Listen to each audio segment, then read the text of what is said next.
Irmãos amados, vamos abrir então a palavra de Deus no livro do profeta Miqueias, no capítulo 7. Nossa liturgia está baseada neste capítulo e nós vamos examinar este capítulo 7. Miqueias capítulo 7.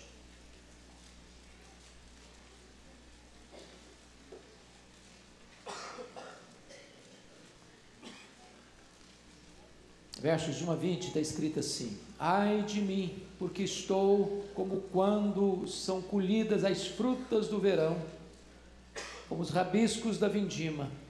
Não há cacho de uvas para chupar, nem figos temporãos que a minha alma deseja. Pereceu da terra o piedoso, e não há entre os homens um que seja reto.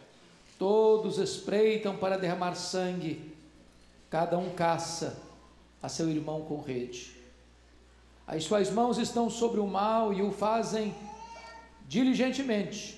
O príncipe exige condenação, o juiz aceita suborno, o grande fala dos maus feitos de sua alma, e assim todos eles juntamente urdem a trama. O melhor deles é como um espinheiro, o mais reto é pior do que uma sebe de espinhos. É chegado o dia anunciado por tuas sentinelas, o dia do teu castigo. Aí está a confusão deles. Não creiais no amigo, nem confieis no companheiro. Guarda a porta de tua boca, aquela que reclina sobre o teu peito. Porque o filho despreza o pai, a filha se levanta contra a mãe, a nora contra a sogra. Os inimigos do homem são os de sua própria casa. Eu, porém, olharei para o Senhor e esperarei no Deus da minha salvação. O meu Deus me ouvirá. Ó inimiga minha, não te alegres a meu respeito. Ainda que eu tenha caído, levantar-me-ei. Se morar nas trevas, o Senhor será minha luz. Sofrerei a ira do Senhor, porque pequei contra Ele, até que julgue a minha causa e execute o meu direito. Ele me tirará para a luz e eu verei a sua justiça. A minha inimiga verá isso, e ela cobrirá a vergonha. A ela que me diz: onde está o Senhor teu Deus? Os meus olhos a contemplarão. Agora será pisada aos pés como a lama nas ruas, ou a lama das ruas. No dia da reedificação dos teus muros, nesse dia serão os teus limites removidos para mais longe. Nesse dia virão a ti desde a Síria até as cidades do Egito, e do Egito até o rio Eufrates, e do mar até ao mar, e da montanha até a montanha. Todavia a terra será posta em desolação por causa dos seus moradores e por causa do fruto das suas obras. Apacenta o teu povo com a tua vara, o rebanho da tua herança, que mora sós no bosque, no meio da terra fértil. Apacentem-se em Bazã e Gileade, como nos dias de outrora. Eu lhe mostrarei maravilhas, como nos dias da tua saída da terra do Egito. As nações verão isso e se envergonharão de todo o seu poder. Porão a mão sobre a boca e os seus ouvidos ficarão surdos. Lamberão o pó como serpentes, como répteis da terra. Tremendo sairão dos seus esconderijos e tremendo virão ao Senhor nosso Deus. Terão medo de ti. Quem, ó Deus, é semelhante a ti, que perdoas a iniquidade e te esqueces da transgressão do restante da tua herança? O Senhor não retém a sua ira para sempre, porque tem prazer na misericórdia. Tornará a ter compaixão de nós, pisará os pés as nossas iniquidades e lançará todos os nossos pecados nas profundezas do mar. Mostrarás a Jacó a fidelidade, a Abraão a misericórdia, as quais juraste a nossos pais desde os dias antigos. Amém.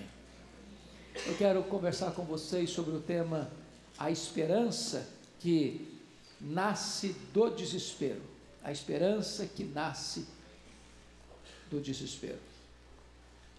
O profeta Miqueias está concluindo a sua profecia e ele está completamente confuso, ele está completamente abalado, ele está aflito porque vê a cidade de Jerusalém, o reino de Judá, se transformando numa verdadeira Sodoma e Gomorra.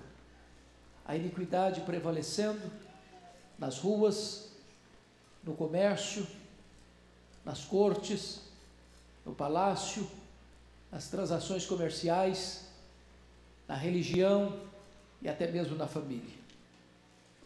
E diante disso ele vai, nessa última profecia, mostrar tanto o seu desespero quanto a sua esperança. Vejamos em primeiro lugar o desespero do profeta. Miqueias olha a condição moral e espiritual do seu povo e solta uma espécie de gemido. E ele faz isso da seguinte maneira, olhe comigo o verso 1. A dor solitária do profeta: ai de mim, ai de mim. Esse é um ai de dor, é um gemido da alma. Ele está olhando o seu povo, ele está olhando a sua cidade, ele está olhando a sua nação e vendo a maldade campeando. E ele faz parte dessa nação, e ele é membro dessa nação, e ele está dentro dessa nação, e ele está dando um ai de dor da sua alma em relação a essa circunstância. Como é que ele olha para si? Ele olha para a nação e diz assim: porque estou como quando são colhidas as frutas do verão, como os rabiscos da vindima.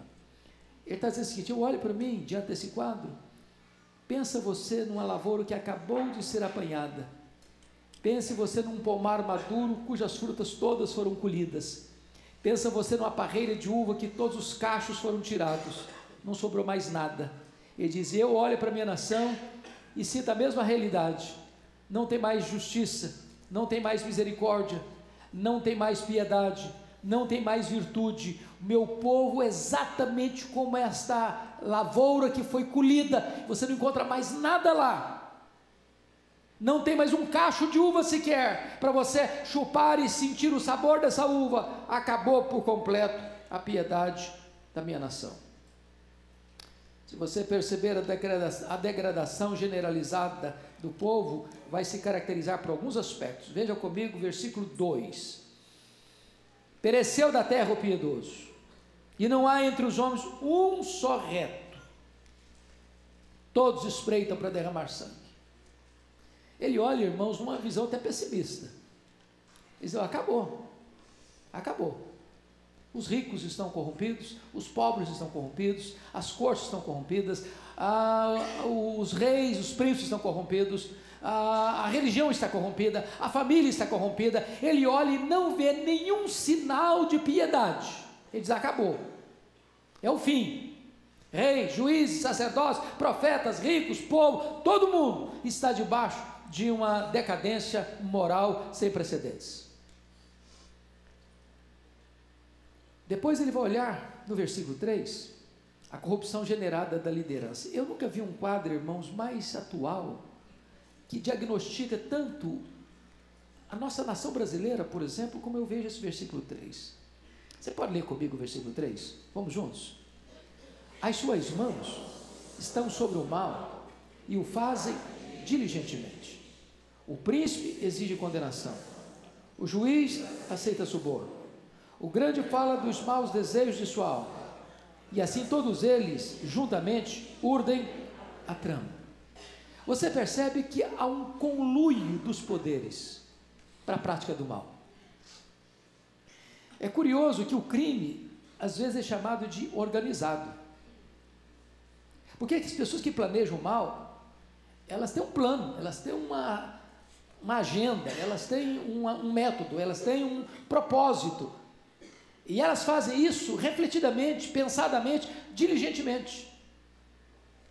Mas o problema é que tudo está domesticado, há um conluio, porque o poder executivo, o príncipe, exige condenação, o poder judiciário, o juiz, aceita suborno, o grande, aquele que detém o poder econômico, fala dos maus desejos da sua alma, e assim diz o texto, todos eles juntamente urdem a trama.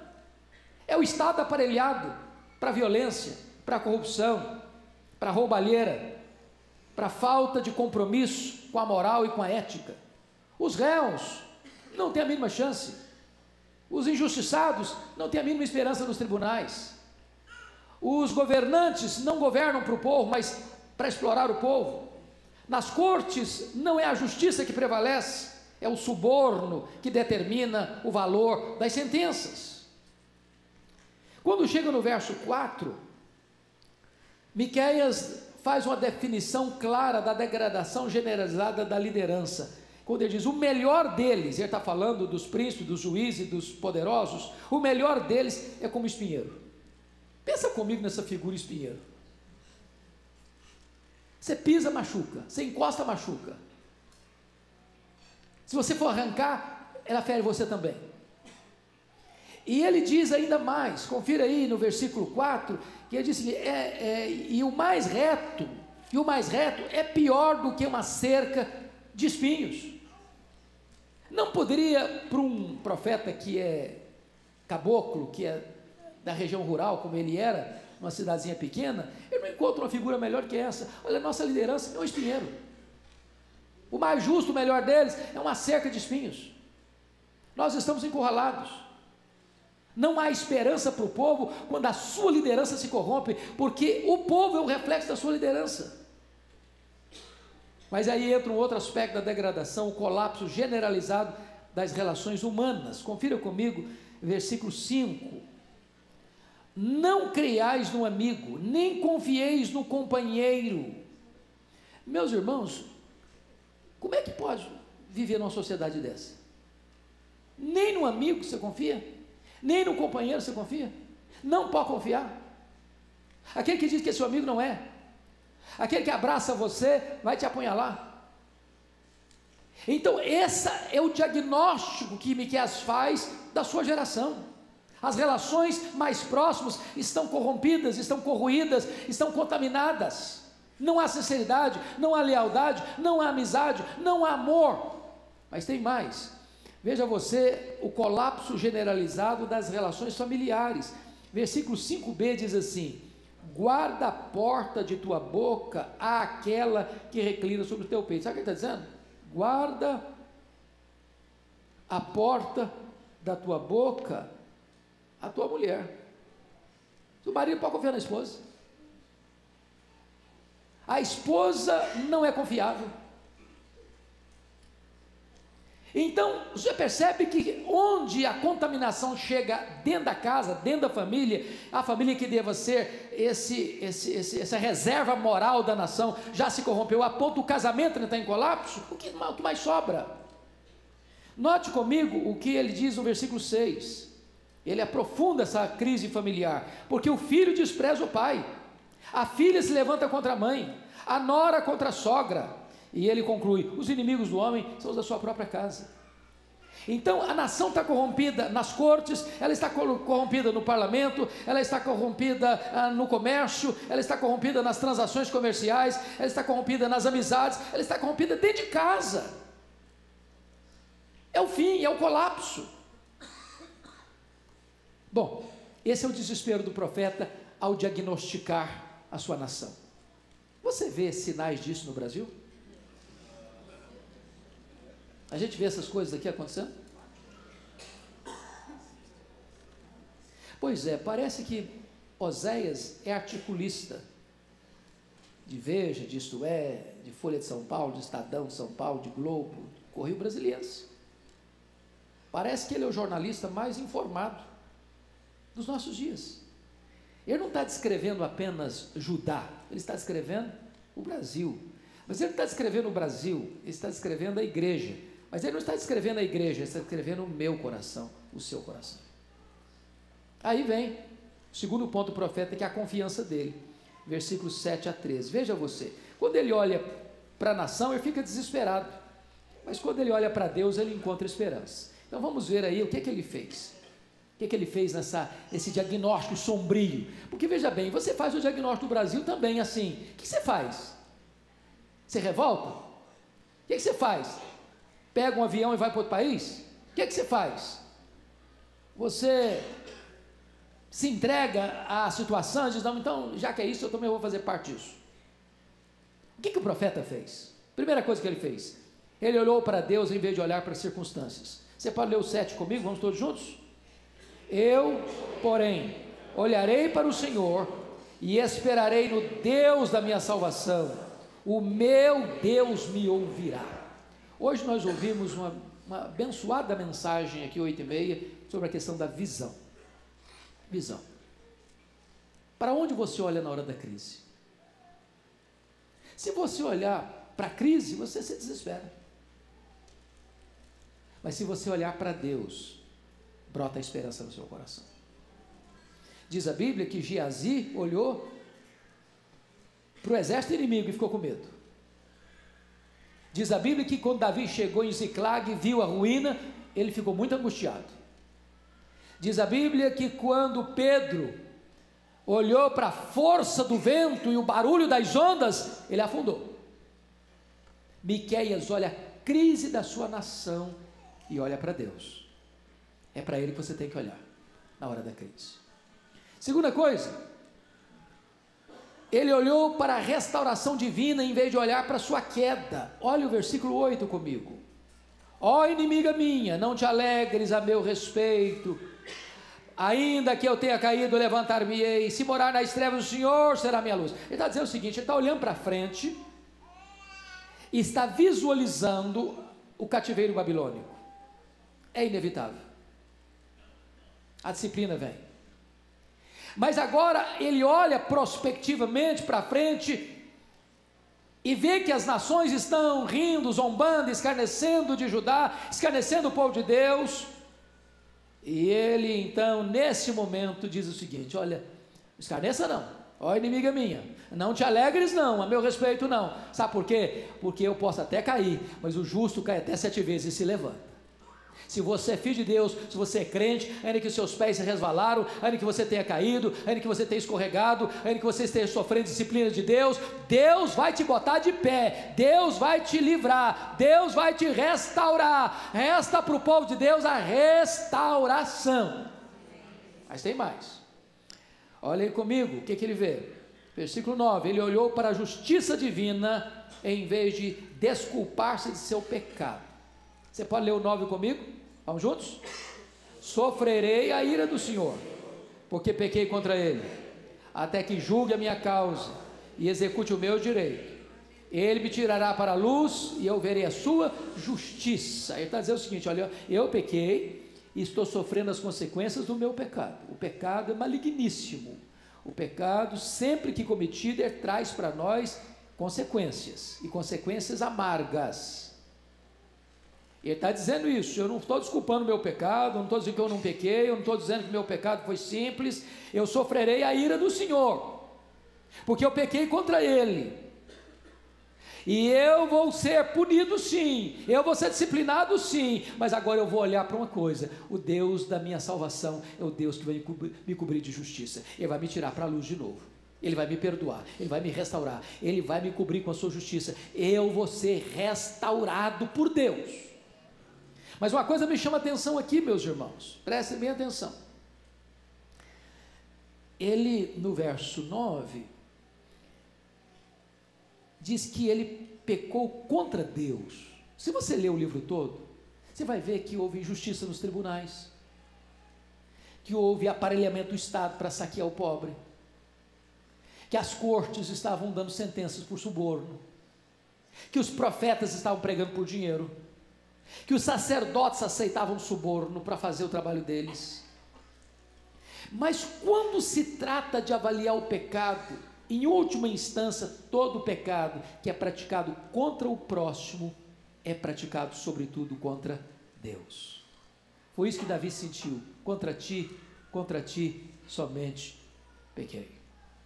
Agora notem comigo ainda, irmãos, um outro aspecto muito importante aqui. Ele olhou para o julgamento de Deus sobre os seus inimigos, em vez de viver achatado pelas suas afrontas. Confira o verso 10. A minha inimiga verá isso, e ela cobrirá a vergonha. A ela que me diz, onde está o Senhor teu Deus? Os meus olhos a contemplarão, agora será pisada aos pés como a lama das ruas. O que ele está dizendo é o seguinte, o mundo nos ataca, o mundo nos afronta, o mundo nos humilha, o mundo escarnece de nós, o mundo afronta a igreja. Se você ficar escutando isso, você se deprime. Você se deprime. É hora de você levantar os olhos e olhar o julgamento de Deus sobre os inimigos da igreja. E de saber que aqueles que se voltam contra Deus e se voltam contra a igreja de Deus, serão por Deus tratados. Então, em vez de você ficar se sentindo achatado, diminuído, esmagado por essas zombarias do mundo, entenda uma coisa: olhe para o julgamento de Deus sobre esses inimigos. Mas olhe mais, olhe versículos 11 a 13, ele olhou para a prosperidade permanente do seu povo, em vez de olhar e contemplar a desolação temporária do seu povo. Versículos 11 a 13 são maravilhosos nesse sentido. Olha aí comigo: no dia da reedificação dos teus muros, nesses dias serão os teus limites removidos para longe. Ele está olhando para Jerusalém, que será cercada pelos caldeus, será tomada pelos caldeus, será saqueada pelos caldeus, será arrasada pelos caldeus. Ele vê o povo de Judá sendo levado para o cativeiro da Babilônia, e o povo está todo zombando, escarnecendo de Israel, mas de repente ele olha Deus restaurando esse povo, e agora ele olha prospectivamente e vê Jerusalém sendo ampliada. Esse é um retrato da igreja.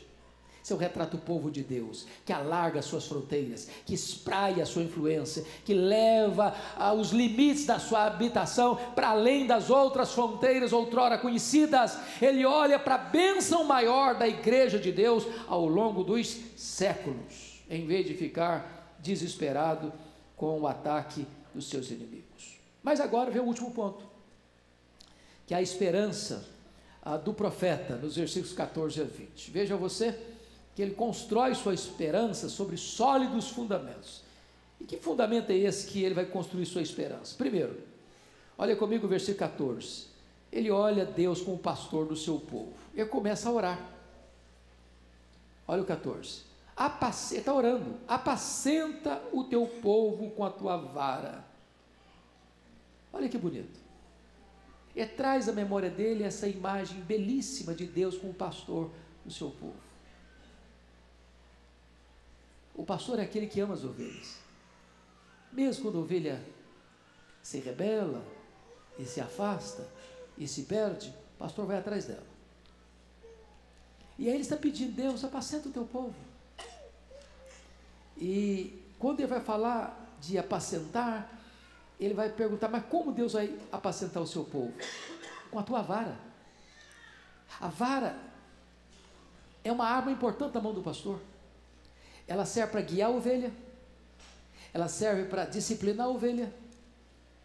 Deus pega a vara para guiar a sua igreja, e Deus pega a vara para disciplinar aquele que foge do caminho.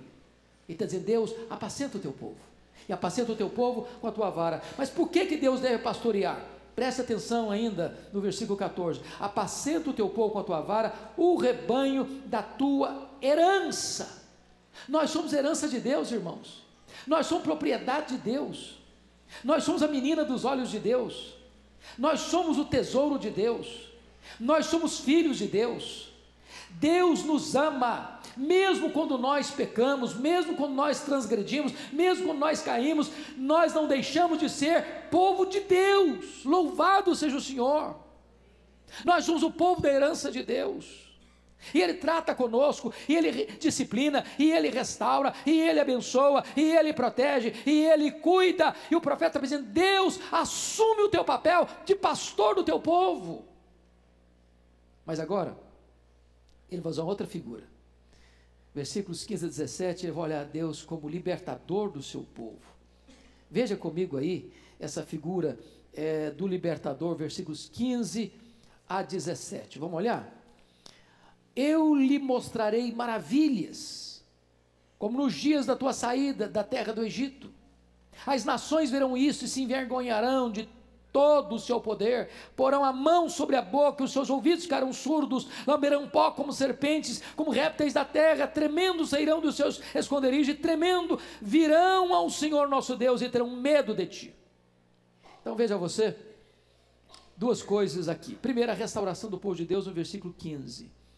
Lembra do Egito? Não teve um êxodo lá? Não foi a mão poderosa de Deus que tirou o povo da amarga escravidão do Egito?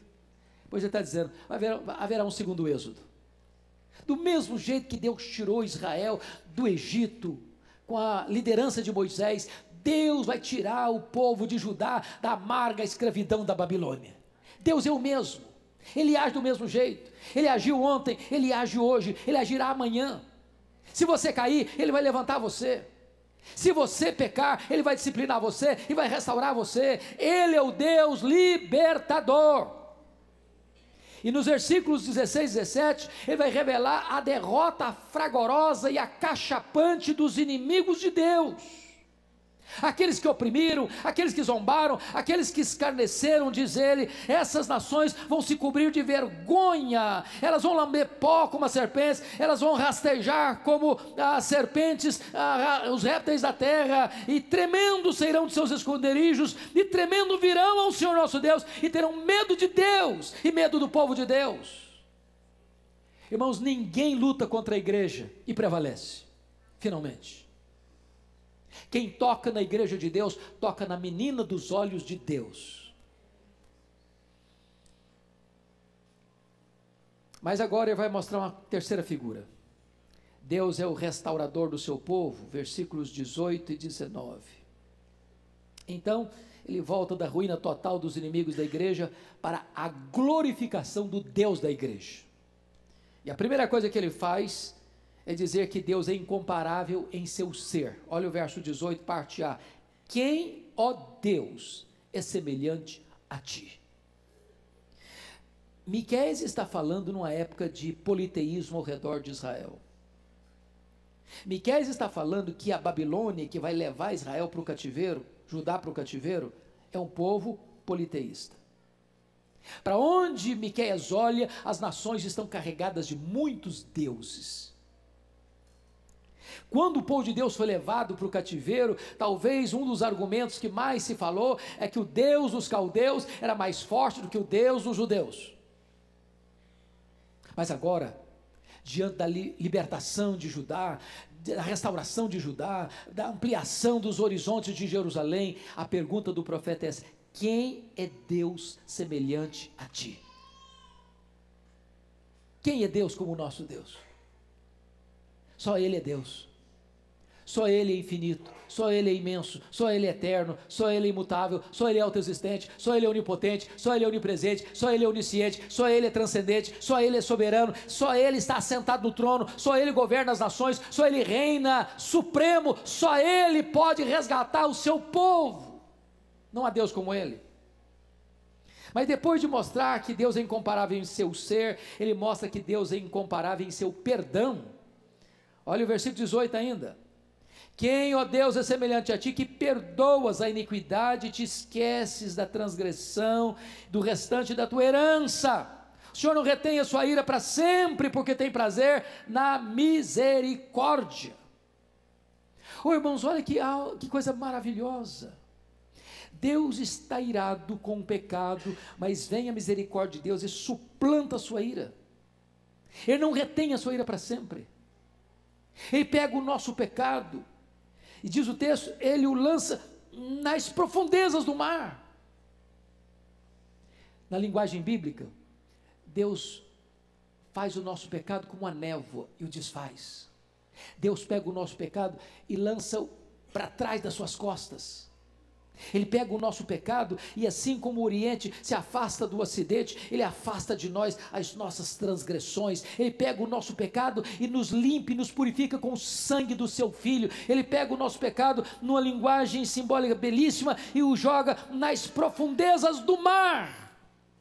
E Corre Tembum diz que Deus ainda bota uma placa lá: é proibido pescar aqui. Esse perdão de Deus é completo. Esse perdão de Deus é justo, mas esse perdão de Deus é condicional. Preste atenção uma coisa, irmãos. O amor de Deus é incondicional. O perdão de Deus não. O perdão de Deus não. Para que você receba o perdão de Deus, você precisa se arrepender. Sem arrependimento, não tem perdão. Se confessarmos os nossos pecados, Ele é fiel e justo para perdoar os pecados nos purificar de toda injustiça. Aquele que encobre as suas transgressões jamais prosperará, mas aquele que as confessa e deixa alcançará misericórdia. Mas finalmente, Deus, Ele é incomparável, porque Ele é fiel à sua aliança.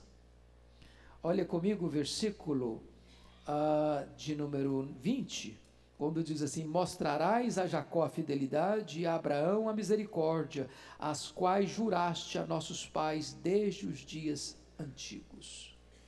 Se existe uma doutrina gloriosa que nós temos, é a doutrina da aliança, né? Deus fez uma aliança com Abraão, uma aliança eterna, ser o Deus dele e o Deus de seus filhos, por todas as gerações. Você é um filho de Abraão, você que creu em Jesus. E aí Deus perdoa você, lembrando lá atrás da aliança que fez com Abraão. Ele é fiel a essa aliança. Ele nunca vai desamparar você. Ele nunca vai deixar você na mão. Ele nunca vai quebrar esse pacto. Essa promessa é para vós e para os nossos filhos, para aqueles que ainda estão longe, para quantos o Senhor nosso Deus chamar. Ele cuida de nós, Ele perdoa nós, Ele salva-nos, Ele abençoa-nos, Ele restaura-nos, Ele faz tudo porque Ele é fiel à sua própria palavra, à sua própria aliança. Não importa quão confusas ou assustadoras sejam as circunstâncias atuais, o caráter de Deus permanecerá eternamente o mesmo. Nisso está a nossa esperança. Vamos ficar em pé e vamos orar.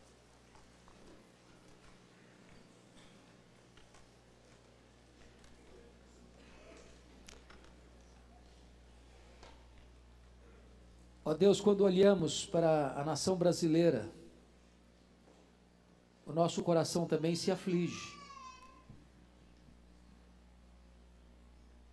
Quando olhamos o cenário político, econômico, jurídico, social, moral, espiritual, não há outro sentimento a não ser o mesmo do profeta Miqueias: ai de mim, ai de mim.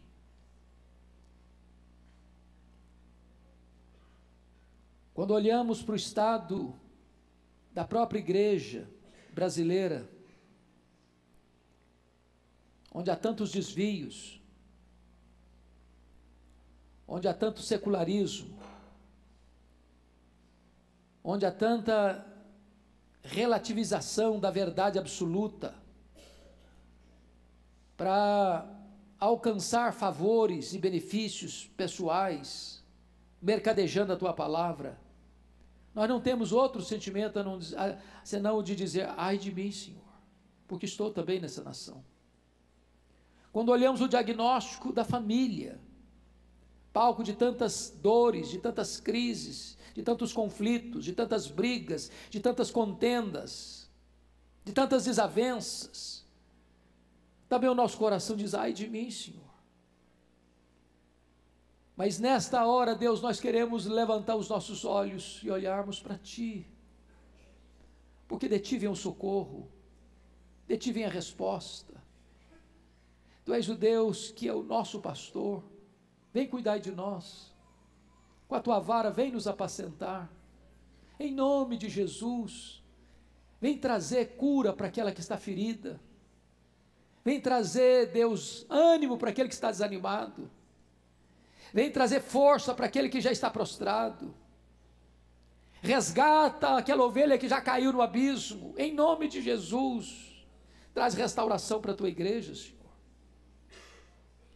Dá-nos a bênção de compreender que Tu és o Deus que nos disciplina, mas não nos abandona, nos restaura, nos abençoa e torna o nosso segundo estágio melhor do que o primeiro. Louvado seja o Teu nome. Reaviva a Tua igreja, Senhor. Traz sobre nós a compreensão da Tua grandeza, da Tua majestade, de que Tu és o único Deus vivo e verdadeiro, e Tu és o nosso Deus, que perdoa, que esquece, que pisa aos pés as nossas iniquidades, que lança os nossos pecados nas profundezas do mar, porque Tu és fiel a Ti mesmo, fiel à Tua palavra, fiel à Tua aliança.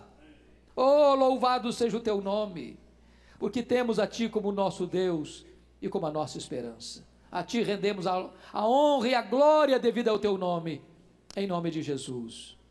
Amém.